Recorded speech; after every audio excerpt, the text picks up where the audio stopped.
Inter pass అయిన students కి practical learning and industrial exposure తో 100% ప్లేస్మెంట్ ఇస్తుంది ఐ క్రియేట్ డిగ్రీ కాలేజ్. అమ్మా సుధా. అన్నయ్య అన్నయ్య కూర్చో. వదిన అందరూ బాగున్నారా?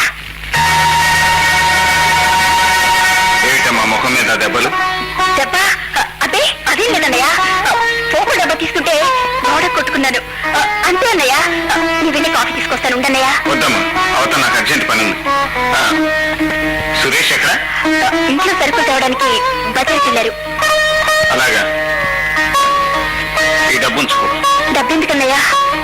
ఉండని అమ్మా, అవసరానికి పనికొస్తుంది. వస్తాను.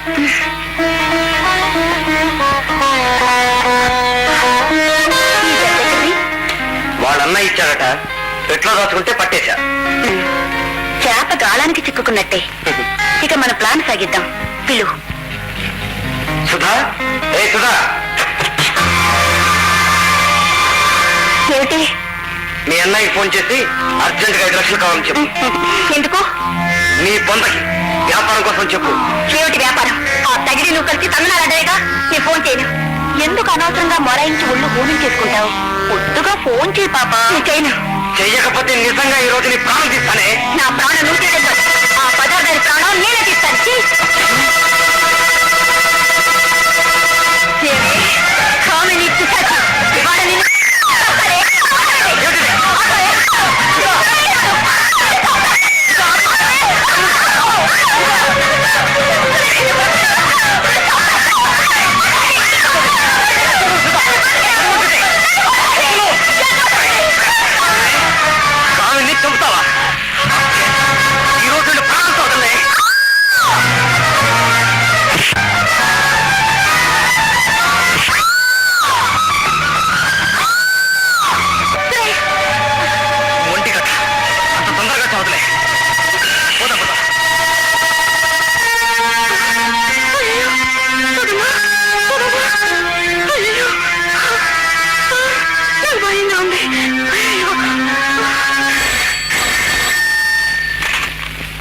హలో, నేనమ్మగారు, సుధమ్మగారు పని మనిషి నాగమ్మను మాట్లాడుతున్నాను.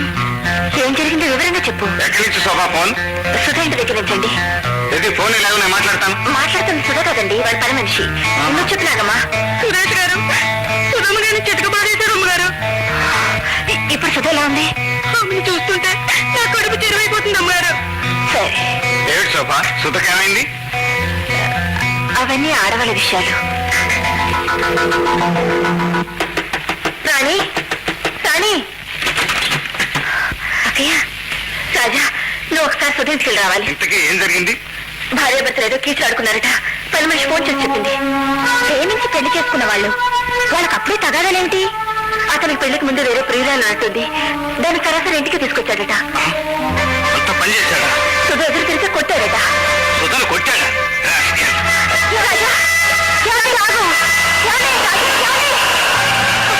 నాకు భయంగా ఉంది. ఏమవుతుందో ఏమో. నువ్వు ఇక్కడ ఉండు, నేను వెళ్ళొస్తాను.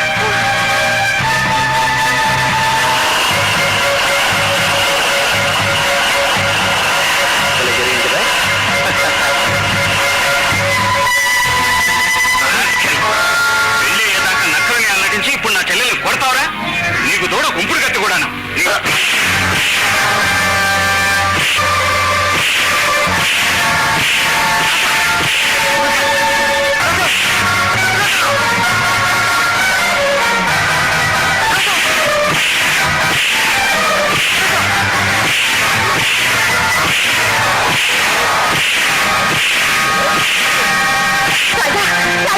కోపాలు కూడా హద్దు ఉండాలి. వీడికి ఎవరైనా పచ్చి మంచినీళ్ళు ఇచ్చినా మరి అంత రమ్మంటుంటే మనుషులకు లేనిపోను గొడవ. పదండి పదండి.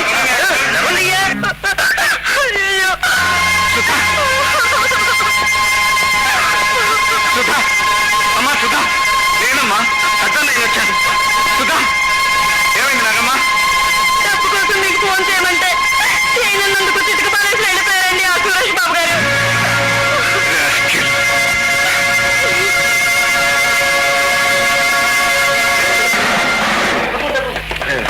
ఏం జరిగింది? మేము ఎంత మొత్తుకున్నా వాడు బారిపోయాడండి. ఎవడు వాడు? రాజా అని శంభూప్రసాద్ తమ్ముడు. వెళ్ళిపోయాడు.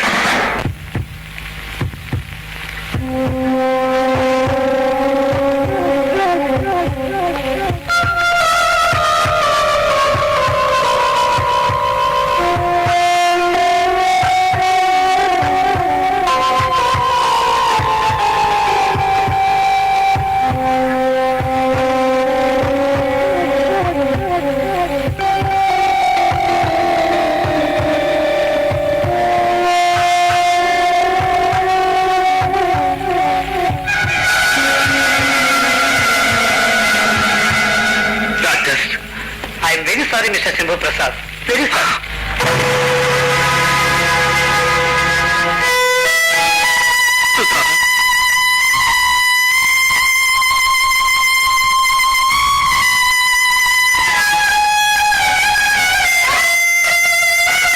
నాగమ్మా, నాగమ్మా, సుధక్కరా, ఇప్పుడే పెద్దబాబు గారు వచ్చి హాస్పిటల్ తీసుకెళ్లారమ్మా. పెద్దబాబు గారు ఇక్కడికి వచ్చారా?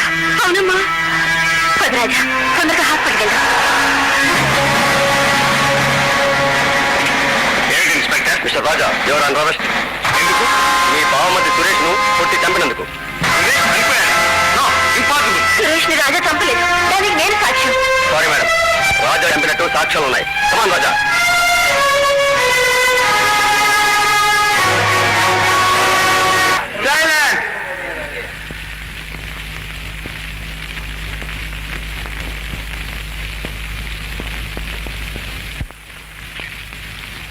ముద్దాయిని హాజరుపరచండి.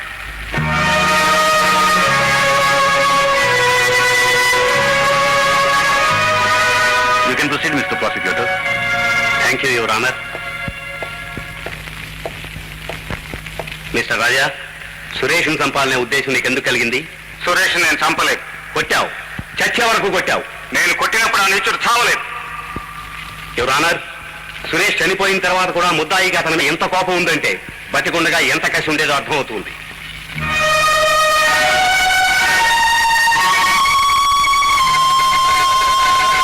సాక్షుల విచారం ప్రారంభించండి. Thank you your honour. Prosecution inspector Gopalarao, inspector Gopalarao. Inspector, హతుడు మరణించిన రాత్రి ఆ సంఘటన జరిగిన స్థలానికి మీరు వెళ్లేసరికే సురేష్ చనిపోయాడా, ఆ తర్వాత చనిపోయాడా? మేము వెళ్లేసరికే శవం చుట్టూ జనం మూగున్నారు. మరి రాజాయే హంతకుడని ఎలా నిర్ధారణ చేశారు? సురేష్ ని చావబాదింది రాజా అని ప్రత్యక్ష సాక్షులు చూసి చెప్పారు కనుక.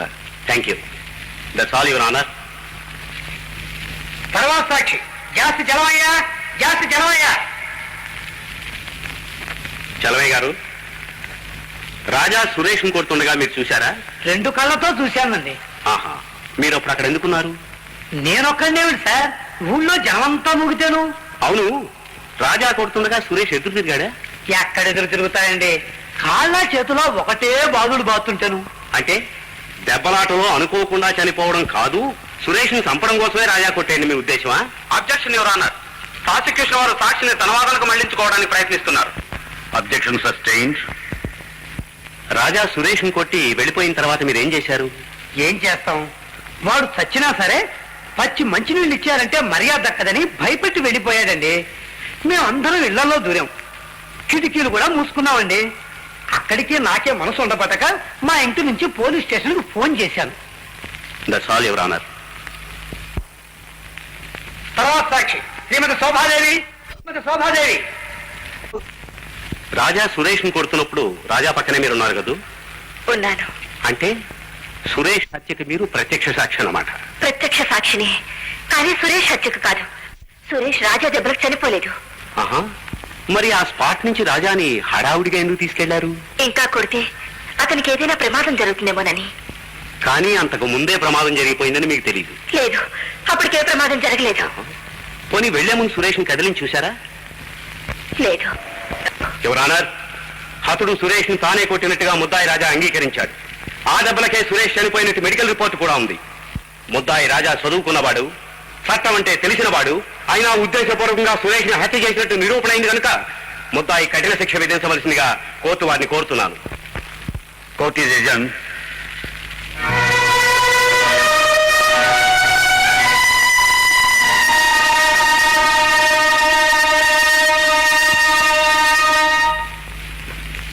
నాన్న, ఎవరు? నేనే నాన్న. అలా పిలిచే అర్హత ఏనాడో కోల్పోయావు. అసలు ఈ గడప దొక్కే హక్కు నీకు లేదు. ఎందుకు వచ్చావు? పెళ్లి చేసుకున్నప్పుడు మీ ఆశీర్వాదం పొందలేకపోయాను. ఇప్పుడైనా మీ దీవెనలు అందుకుందామని వచ్చాను. ఏమని దీవించ? తండ్రి పరువు తీసిన తనయవు చిరంజీవాన్ని దీవించన? రేపో మాపో ఉరికెంబెక్కడ ఉన్న ఒక హంతకుడు భార్యవు దీర్ఘసుమంగళీ భవాని ఆశీర్వదించు. నేరస్తులను శిక్షించే జడ్జిగా కాక బిడ్డల తప్పులు క్షమించే తండ్రిగా ఆలోచించండి. ఆలోచించే అవకాశమే లేదు. చట్టం న్యాయం ఈ అనుబద్ధాలకు అతీతమైనది. హంతకుడు తమ్ముడు హంతకుడు అవుతాడని నేను ఆనాడే చెప్పాను. రాజా హంతకుడు కాదు. మా కుటుంబం మీద ద్వేషం కొద్దీ ఎవరో దుర్మార్గులు హత్య చేశారు. డాక్టర్ రిపోర్టు ప్రకారం రాజా కొట్టిన దెబ్బలకే హతుడు చచ్చిపోయాడు. లేదు, రాజా కొట్టిన దెబ్బలకు సురేష్ చనిపోలేదు. రాజా నేను తీసుకెళ్లేటప్పుడు సురేష్ బతికే ఉన్నాడు. ఆ తర్వాత చనిపోయాడంటే దీని వెనక ఏదో గూడుపుటానే ఉంది. ఆ రహస్యం తెలియ వరకు మీ తీర్పు ఆపండి. నాకు ప్రతిభిక్ష పెట్టండి. కాలం నీకోసం ఆగదు. నాకు తెలిసినంత వరకు రాజాకి ఊరికమ్మని తప్పదు. ఇక వెళ్ళండి.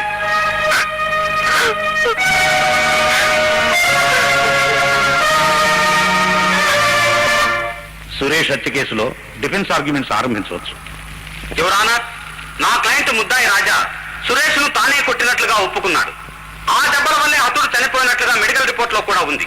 కాకపోతే ప్రాసిక్యూషన్ వారు ఆరోపించినట్లుగా రాజా ఉద్దేశపూర్వకంగా ఈ హత్య చేయలేదు. తాను ప్రాణ సమానంగా ప్రేమించుకున్న తన చెల్లెల్ని హింసించాడనే కోపం కొద్దీ కొట్టాడు. కేవలం మానవ సహజమైన ఆవేశం రాజాను నేరస్తుని చేసింది. నేరస్తుడు అతను కాదు, అసలు నేరస్తుడు రాజా కాదు, నేను శంభు ప్రసాద్. నువ్వే నేరస్తుడు అని ఎలా చెప్తున్నావు? ఏ దెబ్బలకు సురేష్ చనిపోయాడో ఆ దెబ్బలు కొట్టింది నేనే గనక. మరి రాజా తానే కొట్టినట్టు ఒప్పుకుంటున్నాడు. తమ్ముడు అన్నయ్య కోసం చేసిన త్యాగం కాదు. సురేష్ ను కొట్టింది నేను, నేరస్తుని నేను. ఊరికే ఎందుకలా అరుస్తావు? చిన్నప్పటి నుంచి నిన్ను పెంచింది, పెద్ద చేసింది నువ్వెప్పుడో నా కోసం ఇలా త్యాగం చేస్తావని కాదు. మిస్టర్ జస్టిస్, ఆ రాత్రి ఏం జరిగిందో, ఆ సంఘటనకు సంబంధించిన నిజమేమిటో మీరు అనుమతిస్తే ప్రాసిక్యూషన్ సాక్షుల చేత నేనే చెప్పిస్తాను. Permission granted. ఎవరన్నా వకీల్ లేకుండా ముద్దాయి సాక్షుల్ని తానే విచారించడం వల్ల సాక్షులు పొరపడే అవకాశం ఉంది. తాను నేరస్తుని నిరూపించుకునేదాకా అతను ముద్దాయి కాదు. తన వాదం తాను చేసుకోవచ్చు. ఈమె proceed mister Shambhu Prasad. Inspector, inspector, medical report మీరు స్వయంగా చూసారా? చూశాను. దెబ్బలకే సురేష్ చనిపోయినట్లు ఖచ్చితంగా రాసింది. ఆ దెబ్బలు ఎలాంటివో కూడా రాస్తుందా? ఎలాంటి దెబ్బలేంటి? దెబ్బలంటే దెబ్బలే. దెబ్బల్లో చాలా రకాలుంటాయి. కరాటీ దెబ్బలు, కర్ర దెబ్బలు, పిడికిరి పోట్లు, కంకు దెబ్బలు. ఈ రకాలని మీ పోలీసు వారికి బాగా తెలిసిండాలే. తెలిసిన వాటికి హత్యకు ఏమిటి సంబంధం ఉంది? చాలా సంబంధం ఉంది. సురేష్ లాంటి ఆరోగ్యవంతుడైన మనిషిని చనిపోయేటంత దెబ్బలు కొట్టాలంటే ఈ రాజా లాంటి మామూలు వ్యక్తులకు అది సాధ్యం కాదు. చిన్నప్పటి నుంచి దెబ్బలాటల్లో ఆరితేరిన నాలాంటి వాళ్ళకే అది సాధ్యం అవుతుంది. ఇన్స్పెక్టర్, సురేష్ ని రాజా చంపారని మీరు ఎలా అనుకున్నారు? నేను అనుకోవడం ఏంటి? అక్కడ చూసిన వాళ్ళంతా చెప్పారు. వాళ్ళు శంభు ప్రసాద్ అని చెప్తే మిమ్మల్ని అరెస్ట్ చేసేవాళ్ళం. That's all mister justice. తర్వాత సాక్షి జాస్తి చలమయ్య.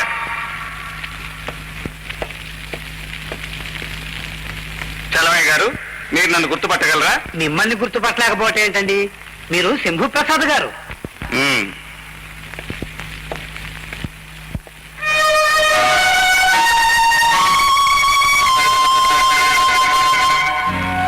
చలమయ్య గారు, ఒక్కసారి నన్ను రాజాను పరిశీలించి చూడండి. ఇద్దరూ ఒకటే పోలిక, కాకపోతే మీసంలో కాస్త తేడా. ఈ తేడా రాత్రిపూట కూడా కనిపిస్తుందా? దూరం నుంచి అయితే పగలే గుర్తు తెలియటం లేదండి, ఇక రాత్రిపూట ఎలా తెలుస్తుందండి? మరి సురేష్ ను కొట్టింది రాజా అని పోలీసులకు ఎందుకు చెప్పారు? దెబ్బలు తింటూ రాజా రాజా అని అరిచాడండి. అదే ఆ సంగతి. మీ అమ్మా నాన్న ఇక్కడ లేరు. అయినా నేను మిమ్మల్ని చెంప మీద కొట్టగానే వాళ్ళని పిలిచారు. ఎందుకు? వాళ్ళు ఇక్కడికి వచ్చి మిమ్మల్ని రక్షిస్తారని. అలాగే సురేష్ కూడా నేను అతన్ని కొట్టగానే రాజా రాజా అని అరిస్తే ఆ రాజా వచ్చి తనని రక్షిస్తాడనుకుని ఉండొచ్చు కదా. ఎవరన్నారు? ఇది సాక్షుల విచారంలా లేదు, రౌడీతనంగా ఉంది. It's all right. మానవ ప్రవృత్తిని గురించి ప్రాక్టికల్ గా నిరూపించాడు. తప్పే ఉంది. Proceed mister Shambhu Prasad. తర్వాత సాక్షి సురేష్ ఇంటి పని మనిషి నాగమ్మ. నాగమ్మ, సురేష్ నా చెల్లెల్ని కొట్టినప్పుడు ఎవరింటికి ఫోన్ చేశావు నువ్వు? మీ ఇంటికేనండి. ఆ తర్వాత సురేష్ ఇంటికి ముందుగా ఎవరొచ్చారు? తమరే కదండి సుధమ్మ ఆసుపత్రి తీసుకెళ్లారు. That's all mister justice. ఫోన్లో నాగమ్మ చెప్పిన సమాచారం తెలియగానే నాకు విపరీతమైన ఆవేశం వచ్చింది. ఆ ఆవేశంలోనే ఈ ఘోరం జరిగిపోయింది మిస్టర్ జస్టిస్. తర్వాత సాక్షి శ్రీమతి శోభాదేవి.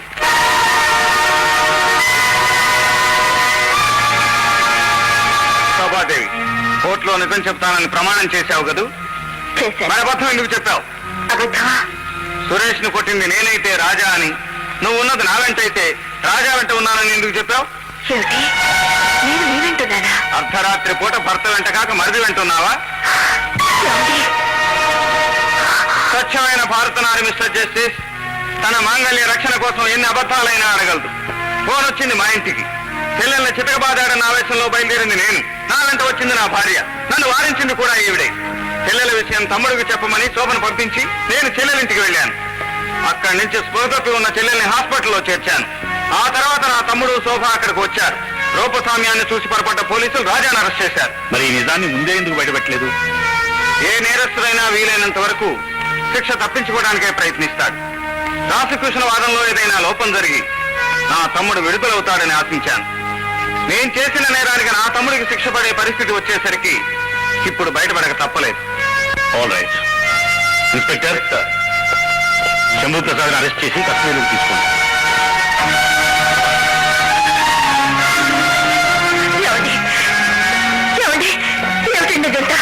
ఇది ఇంతే.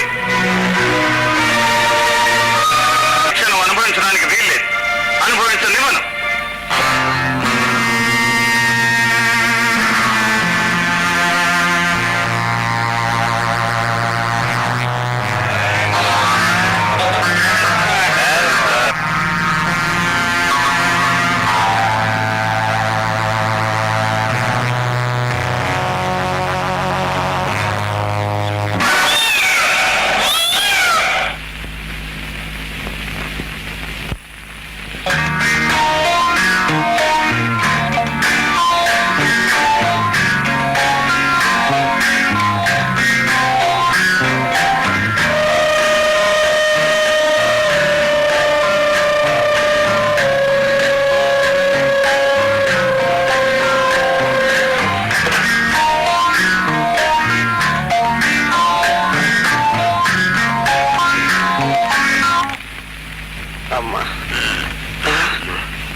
ఏంటో చూస్తున్నావు? ఏం లేదు గురు. గధవా, పులి స్థలాగులు తినేవాడివి కాబట్టి నీకు పులిని పేరెట్టుంటాను.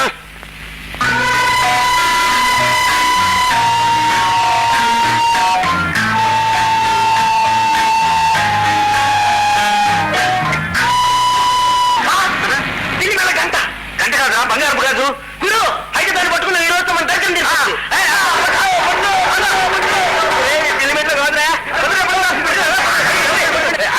ఎందుకు పెడుతున్నాను? బంగారు అయ్యా.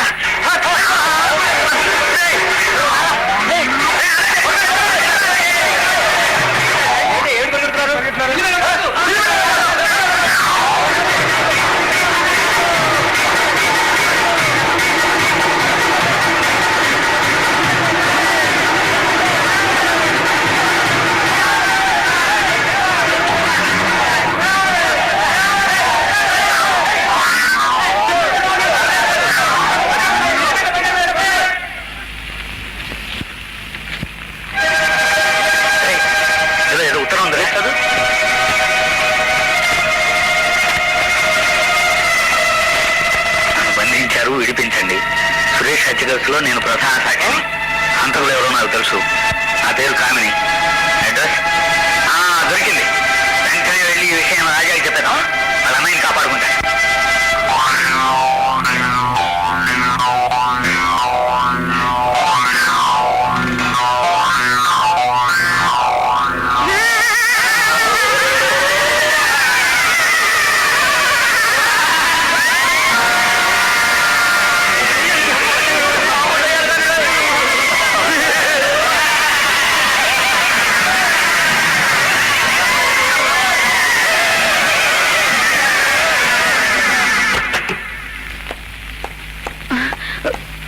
మీరా? ఎవరు నేను ఇక్కడ బంధించింది? లోకనాథ్. సురేష్ ని చంపింది లోకనాథ్. ఆ రాత్రి మీరు సురేష్ ను పట్టుకోగానే నేను భయపడి దూరంగా వెళ్ళిపోయాను. మీరు సురేష్ ను కొట్టి వెళ్ళిపోయిన తర్వాత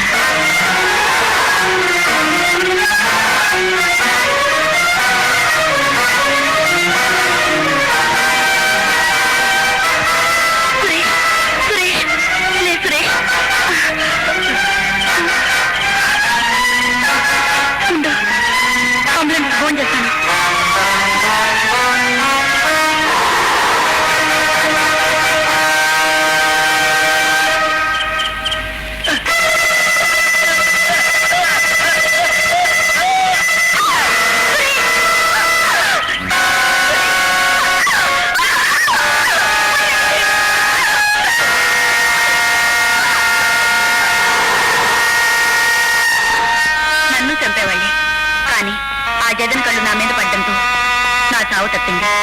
సురేష్ కేసు తీర్పు అయ్యేంత వరకు నన్ను కదలనివ్వకుండా ఇక్కడ బంధించారు. నిజమైన హంతకుడు బయటికి రావాలంటే నేను ఇక్కడి నుంచి బయటపడాలి. అందుకే ఈ చీటీ పంపించాను. గురు, ఈ కేసు తేలే వరకు కామిని బయట ఉంటే ప్రమాదం. పోలీస్ స్టేషన్ కి తీసుకెళ్లి ఈ అమ్మాయికి రక్షణ కల్పించమని ఎస్ఐతో చెప్పండి. ఇంతమంది కాపలా ఉండగా కామిని తనంతట తాను తప్పించుకోలేదు. ఎవరో తప్పించి ఉండాలి. ఎవరది? నేను, మిస్టర్ లోకనాథం. రాజా, నేను మీతో ఒంటరిగా మాట్లాడాలి. వీళ్ళని బయటికి పంపించండి. బయటికి వెళ్ళి ఎవరిని లోపలికి రాకుండా చూడండి. నీచుడు, నాతో స్నేహం నటించి ఇంత ద్రోహం చేస్తావా? సురేష్ నువ్వు చంపి ఆ నేరం నా మీద పెడతావా? పొలం మీద ఊరుకుంటానండి. నా కొడుకుని యాదవాన్ని తిట్టారు, అందుకే కసుక్కున్న పొడి చేశారు. వాటర్ బాటిల్ సార్, ఏదైనా water bottle sir, water bottle ఇప్పించారు sir. Bottle sir, bottle sir, bottle ఇవ్వండి. నేను డబ్బులు ఇస్తానని ఇవ్వరండి పోలీసు వాళ్ళు. Bottle sir, bottle. Whisky sir, whisky లేకపోతే బ్రాండ్ అని ఇవ్వండి సార్, లేకపోతే సారా అని ఇవ్వండి సార్.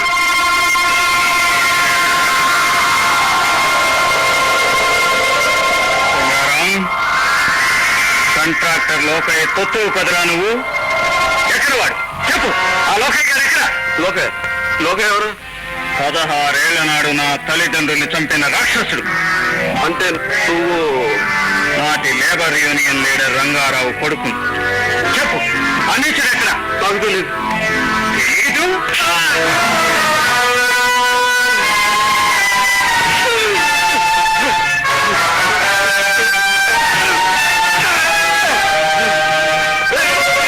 చెప్పు, సురేష్ ఎందుకు చంపావు?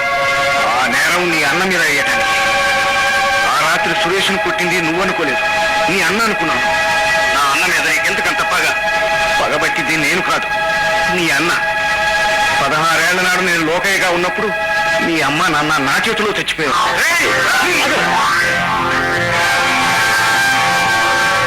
ఇప్పటి లోకనాథ్, ఆనాటి లోకయ్య. లోకనాథ్ కామిని ఎక్కడ దాచాడో చెప్పేంత వరకు ఇతను బతికే ఉండాలి. ఇతన్ని తీసుకెళ్లి గోడలో కట్టిపడేది.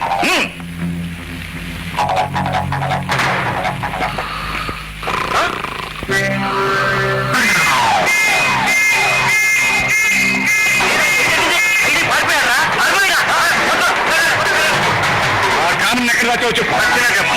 చెప్పు. ఈ మొండి అంత తేలిగ్గా చెప్పరా? కానీ చెప్పు.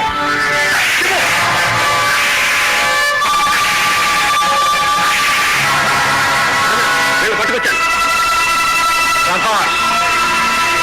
ఇప్పటికైనా బుద్ధివంతులా చెప్పు. మొండికేశావా? నీ భార్యమాన భంగం నువ్వే చూడాలి. ఇక లాభం లేదు. కానివ్వండి.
For more videos, Please subscribe to iDream. Please subscribe to iDream. Please subscribe iDream. And please subscribe to iDream.